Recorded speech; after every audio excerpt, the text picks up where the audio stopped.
بسم اللہ الرحمن الرحیم۔ کل حضرت ابو بکر صدیق رضی اللہ تعالی عنہ کی سیرت اور سوانح پڑھی گئی تھی۔ آج السیرۃ الفاروقیہ کے عنوان سے حضرت عمر فاروق رضی اللہ تعالی عنہ کی سیرت بیان کی جائے گی۔ تو کتاب تو بہت مختصر کتاب میں دیا گیا ہے، جب تک اس کی وضاحت نہ کی جائے بات اچھی طریقے سے سمجھ میں نہیں آئے گی۔ حضرت عمر فاروق رضی اللہ تعالی عنہ کی جو شخصیت تھی وہ اسلام قبول کرنے سے پہلے بھی آپ کی شخصیت بہت بڑی تھی۔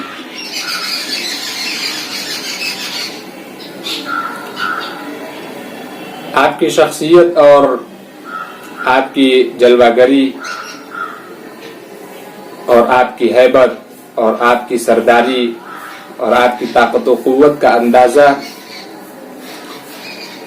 اس لحاظ سے لگایا جا سکتا ہے کہ حضور کریم صلی اللہ علیہ وسلم نے دعا فرمائی تھی کہ اے اللہ اسلام کو 2 عمروں کے ذریعے سے تقویت پہنچا۔ ایک عمر کون تھا؟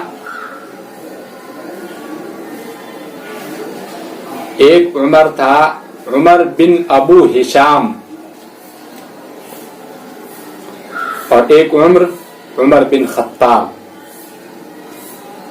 اللہ تعالی نے حضرت عمر بن خطاب رضی اللہ تعالی عنہ کو اسلام کے لیے قبول کیا، اور ان کے اسلام قبول کرنے کے بعد ظاہر ہے کہ اسلام کو جو تقویت اور قوت ملی ہے وہ سب کو معلوم ہے۔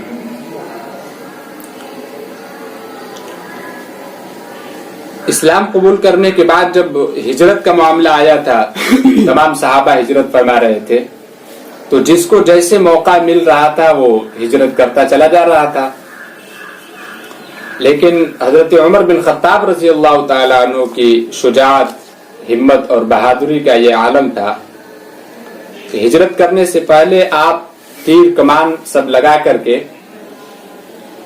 خانہ کعبہ کے سیر میں تشریف لائے، اور آ کر کے آپ نے کہا کہ تمام سرداران قریش کو مخاطب کر کے کہا کہ اب جس شخص کو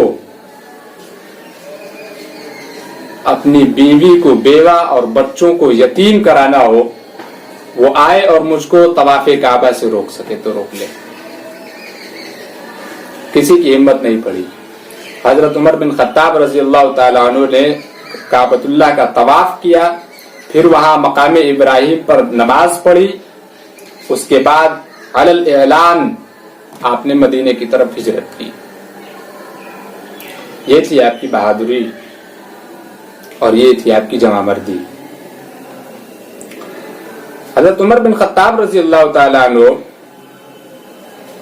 40 مردوں کے اسلام قبول کرنے کے بعد 41ویں نمبر پر آپ نے اسلام قبول کیا، اور اسلام قبول کرتے ہی اعلان کر دیا مکے میں کہ اب مسلمان عبادت کریں گے یا پھر نماز وغیرہ پڑھیں گے تو علی الاعلان اب نماز ہوگی، اب کوئی مسلمانوں کو ٹچ نہیں کر سکتا ہے۔ کھلم کھلا نمازیں پڑھی جانے لگی۔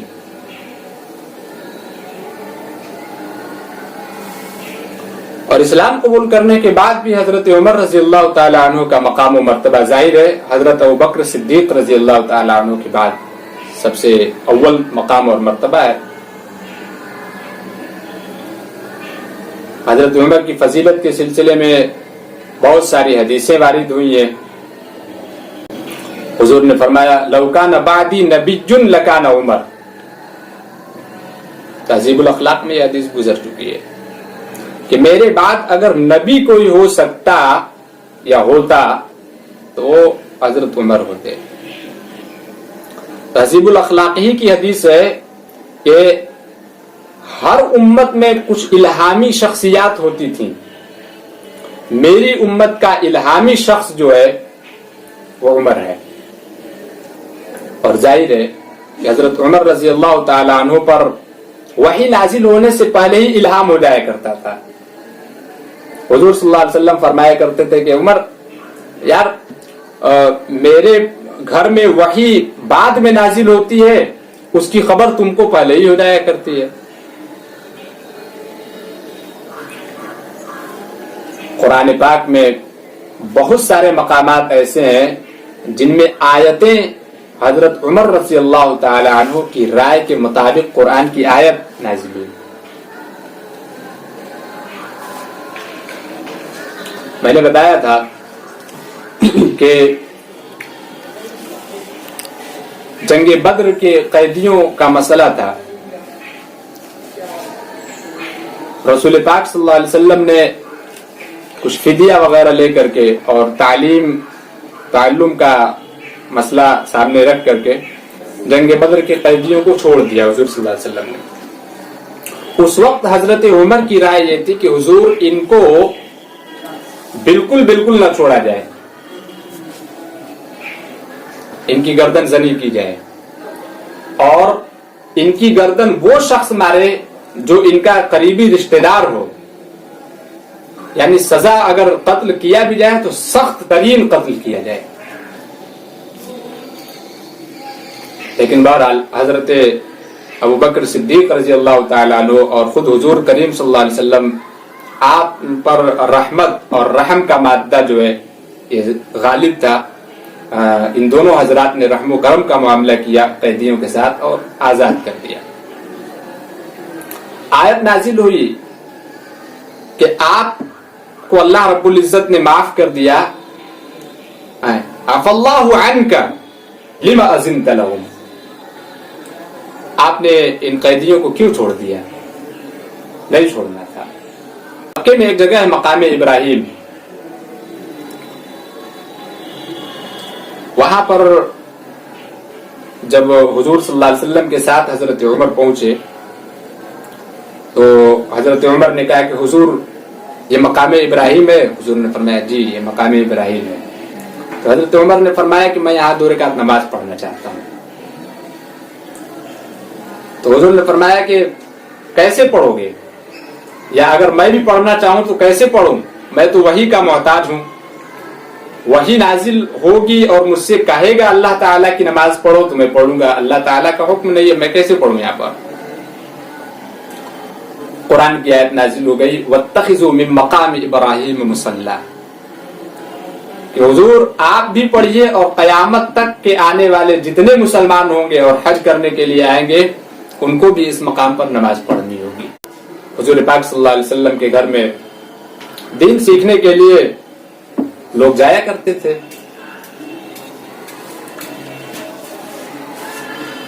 تو جانے والوں میں کچھ مسلمان بھی جاتے تھے، کچھ منافق قسم کے لوگ بھی جاتے تھے، کچھ دیہاتی اور گوار قسم کے لوگ بھی جاتے تھے. ہر قسم کے لوگ جایا کرتے تھے. اس وقت پردے کی آیت نازل نہیں ہوئی تھی.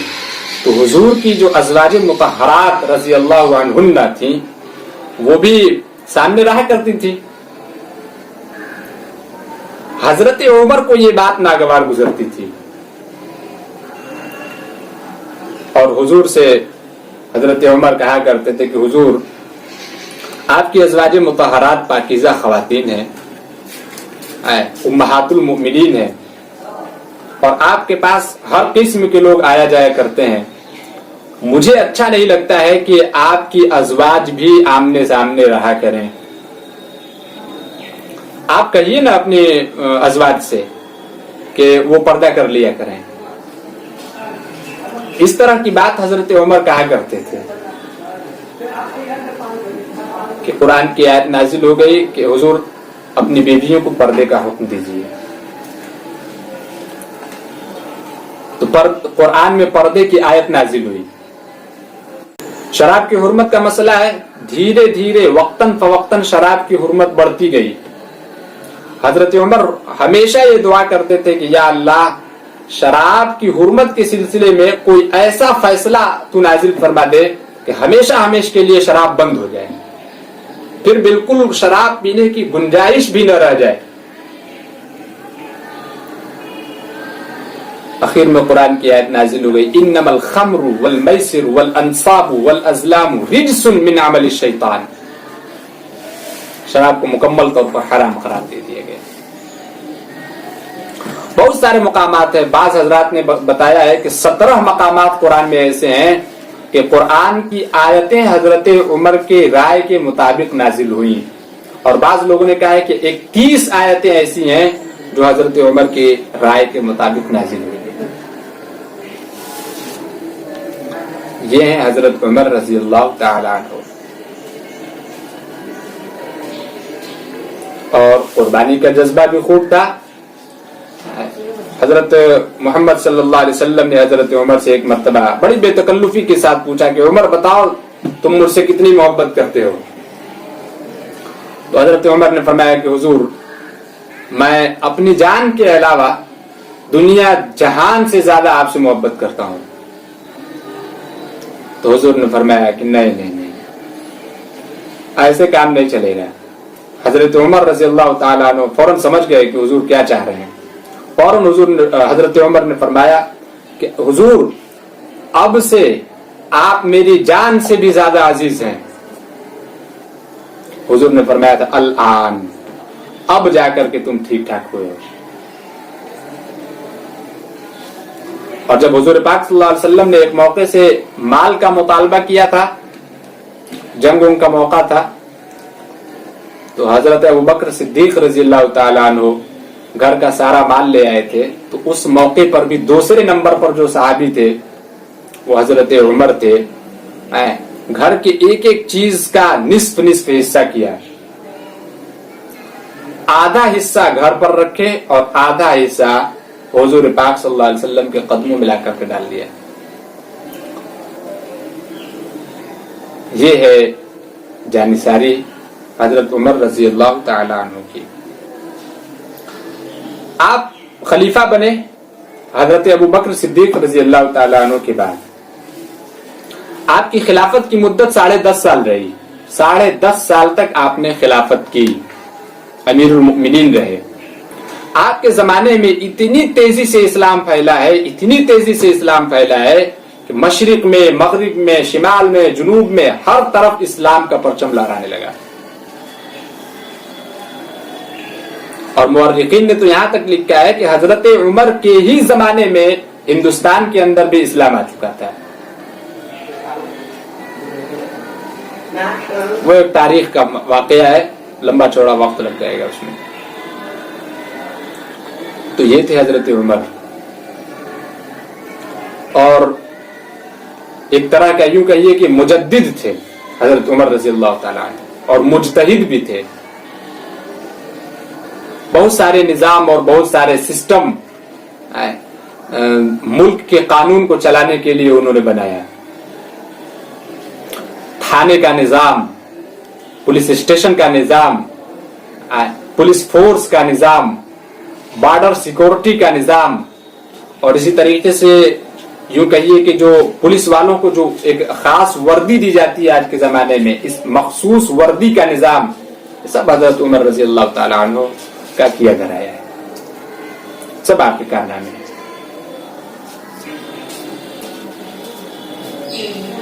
شہادت آپ کی کیسی ہوئی؟ نماز کی حالت میں مغیرہ بن شعبہ, یہ صحابی رسول ہیں, مغیرہ بن شعبہ رضی اللہ تعالیٰ عنہ کا ایک غلام تھا جو ایران کا رہنے والا تھا, ابو لولو فیروز. اس نے نماز کی حالت میں حضرت عمر رضی اللہ تعالیٰ عنہ کو شہید کیا. منبر کے پیچھے پہلے ہی سے جا کر چھپ گیا تھا, اور جب حضرت عمر رضی اللہ تعالیٰ عنہ نماز کے لیے کھڑے ہوئے ہیں تو ایسے موقع پر اس نے آگے سے خنجر مارا ہے. حضرت عمر کے سامنے سے 3 جگہ خنجر مارا ہے. حضرت عمر بے ہوش ہو کر گر پڑے, اور وہی زخم جو ہے 1 یا 2 دن یا 3 دن کے بعد غالباً حضرت عمر رضی اللہ تعالیٰ عنہ کی شہادت کا سبب بنا.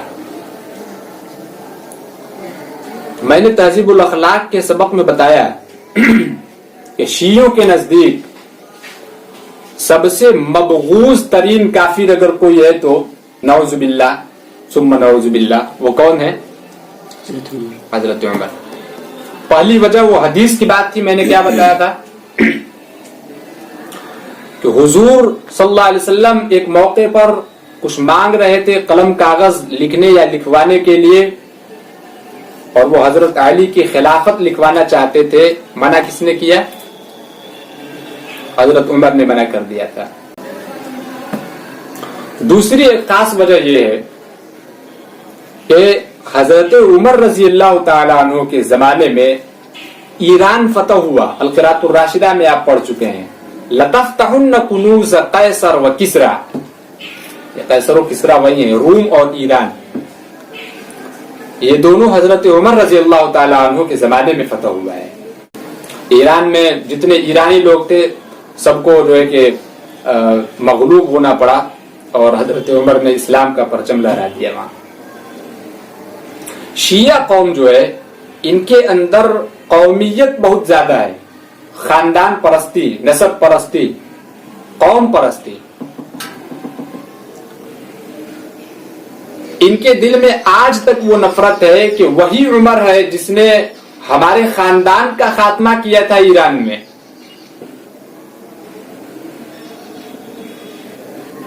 ہمارے آباء و اجداد کا قاتل ہے عمر. گرچہ وہ کفر پر تھے تو کیا ہوا, لیکن قاتل تو عمر ہی ہے. تو وہ حدیث کی بنیاد پر کہ حضرت عمر نے خلافت لکھنے نہیں دیا علی کے سلسلے میں, ایک بات وہ. دوسرے حضرت عمر جو ہیں یہی ہمارے آباء و اجداد کے اور ہماری قوم کے قاتل ہیں. یہ دو وجہیں ملتی ہیں جس کی بنیاد پر حضرت عمر کو سب سے زیادہ مبغوض سمجھتے ہیں شیعہ افراد. اور بڑی تعجب کی بات ہے کہ حضرت عمر کا قاتل جو تھا مغیرہ بن شعبہ کا غلام ابو لولو فیروز, یہ بھی ایرانی کا رہنے والا, ایران کا. بڑی منت و سماجت کے بعد حضرت عمر سے مغیرہ بن شعبہ نے منت و سماجت کی تھی کہ حضور مغیرہ ابو لولو جو ہے یہ بہت سارا فن جانتا ہے, اس کو میں اپنی غلامی میں رکھنا چاہتا ہوں, مدینے میں آنے کی اجازت دے دیجیے اس کو. حضرت عمر نے قید لگا دیا تھا کہ کوئی یہودی اور کوئی نصارہ, کوئی عیسائی اور کوئی مشرک مدینے میں نہیں رہے گا. ایک دائرہ کھینچ دیا گیا تھا مدینے کے سرحد, مدینے کے حدود, سارے لوگ اس کے باہر رہو. سب کو چن چن کے حضرت عمر نے مدینے سے بھگا دیا. تو بڑی منت و سماجت کے بعد مغیرہ بن شعبہ ابو لولو فیروز کو لے کر کے آئے تھے اپنے یہاں. اور اس کا بھی بڑا عجیب واقعہ ہے. ابو لولو فیروز سے مغیرہ بن شعبہ نے کہا تھا کہ تم مجھے اتنا پیسہ دے دو میں تم کو آزاد کر دوں گا. یہ مکاتبت کی ایک شکل ہوتی ہے.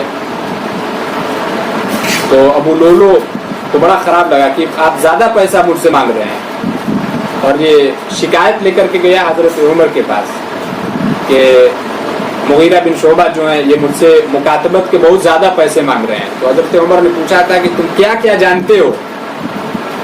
تو ابو لولو فیروز نے کہا کہ میں یہ بھی جانتا ہوں, میں سپاہ گری بھی جانتا ہوں, میں تیر اندازی بھی جانتا ہوں, اور میں سمجھ لیجیے کہ حفن مولا آدمی ہوں. تو حضرت عمر نے کہا تھا پھر وہ زیادہ پیسے نہیں مانگ رہے ہیں, جو مانگ رہے ہیں ٹھیک مانگ رہے ہیں. پھر اسی وقت حضرت عمر نے کہا تھا کہ ایسا ہے کہ جب تم حرفن مولا آدمی ہو, کاریگر آدمی ہو, ایک آٹے کی چکی میرے لیے بنا دو جو ہوا سے چلے, ہوا کی فورس جب آئے تو آٹے کی چکی اس پر چلے اور آٹا پسائے. یہ حضرت عمر کا دماغ دیکھیے اس وقت, سائنس. تو اس وقت ابو لولو فیروز نے حضرت عمر سے کہا تھا کہ آپ کو تو میں ایسی چکی بنا کر دوں گا کہ دنیا یاد کرے گی. کہا کتنا گیا.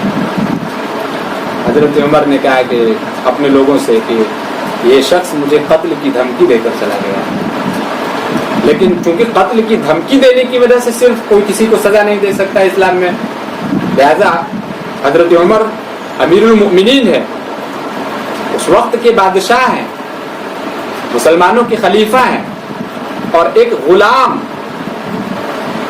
امیر المؤمنین کو جا کر اس طرح سے دھمکی دے کر آ جا رہا ہے اور امیر المؤمنین کچھ نہیں کر رہا ہے، کوئی کارروائی نہیں کر سکتے.